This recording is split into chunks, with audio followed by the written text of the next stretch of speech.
దేవుని నామానికి మీ అందరికీ వందనాలు. ఈరోజు మీ మధ్యకి ఒక అంశం మీద మాట్లాడదాం వచ్చి, నా ప్రాణమయ యెహోవాను సన్నిధించము, నా అంతరంగ సమస్తమైన పరిశుద్ధ నామ సన్నిధించము.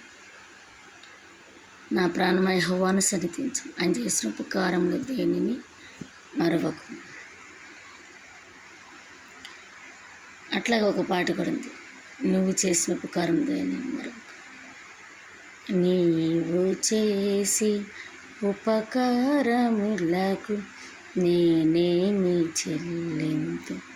నిజమే, ఆయన చేసిన ఉపకారములకు మనకి ఇంత మంచి జీవితాన్ని, ఇంత మంచి కుటుంబాన్ని, ఇంత మంచి బిడ్డలని, ఇంత మంచి భర్తని, ప్రభు మనకి ఇంత మంచి బ్రతుకునిచ్చాడు. దినదినము ఆయన కాపుదల్లో, ఆయన రక్షణలో ఉంచాడు. మనం రోడ్డు మీదకి వెళ్తున్నామంటే మళ్ళీ తిరిగి ఇంటికి వస్తామో లేదో కూడా తెలియదు. నిద్రపోతున్న వాళ్ళు మళ్ళీ లెగుస్తామో లేదో కూడా తెలియదు. కానీ ఆయన కాపుదలు ఉంటే, ఆయన రక్షణ ఉంటే, ఆయన యొక్క దయ ఉంటే మనకి అనేక విషయాలలో ఎంతగానో ఆశీర్వదిస్తాడు. పనిచేసి డబ్బులు సంపాదించడానికి ఆయన బలం ఇస్తాడు,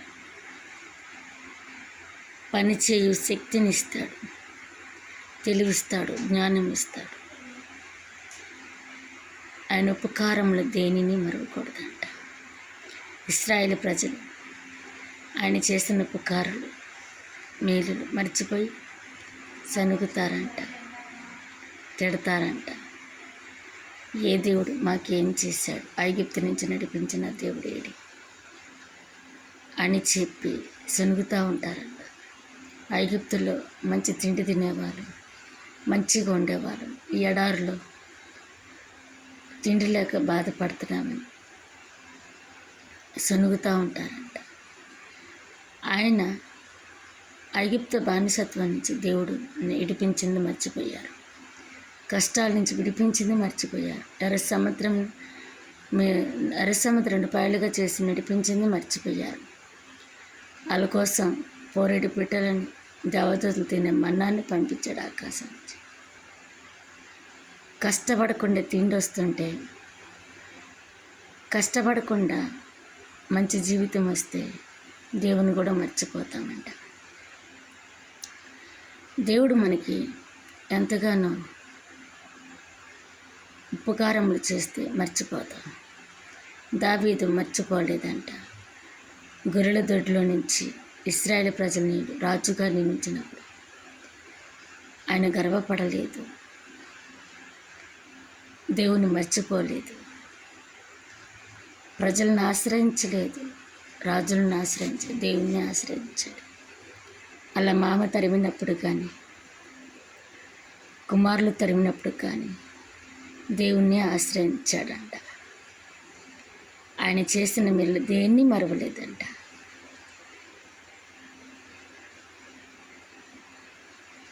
దేవుడు అనేక బాధల నుంచి, అనేక ఇబ్బందుల నుంచి, మరణం నుంచి, తెగుల నుంచి, బాణముల నుంచి, ఆర్థిక ఇబ్బందుల నుంచి, అనారోగ్యం నుంచి ఎంతగానో కాపాడిన దేవుడు మనల్ని మర్చిపోతే, రేపు మన కష్టం వచ్చినప్పుడు ఎవరి దగ్గరికి వెళ్ళి మొరపెట్టుకుంటాం అంటే, మనం మర్చిపోతే దేవుడు మర్చిపోకుండా ఎంతగానో కాపాడతాడు. దేవుడే మర్చిపోతే మన పరిస్థితి ఏంటి? మనం ఎవరి దగ్గరికి వెళ్ళి చెప్పుకోగలం? ఎవరిని కాపాడమని అడగగలం? ఒకసారి గ్రహించండి. మనం మర్చిపోతే దేవుడు మనల్ని ప్రేమిస్తాడు, కానీ మనం మర్చిపోకూడదు. అలాగని దేవుడు మర్చిపోయేటట్టు చేయకూడదు. దేవుడు మర్చిపోతే మన జీవితం వ్యర్థం, మన బ్రతుకు వ్యర్థం. కీర్తనాకారుడు అంటాడు కదా, యెహోవా పట్టణము కాపాడని ఎడల కావలి కావేవారు వెళ్ళుకొనుట వ్యర్థం. యెహోవా కుటుంబాన్ని కాపాడలేనప్పుడు కుటుంబ యజమానుడు ఎంత కష్టపడ్డా, కుటుంబ యజమానురాలు బిడ్డల కోసం ఎంత కష్టపడ్డా, ఆయన కాపాడినప్పుడు వాళ్ళెంత కష్టపడ్డా వ్యర్థం.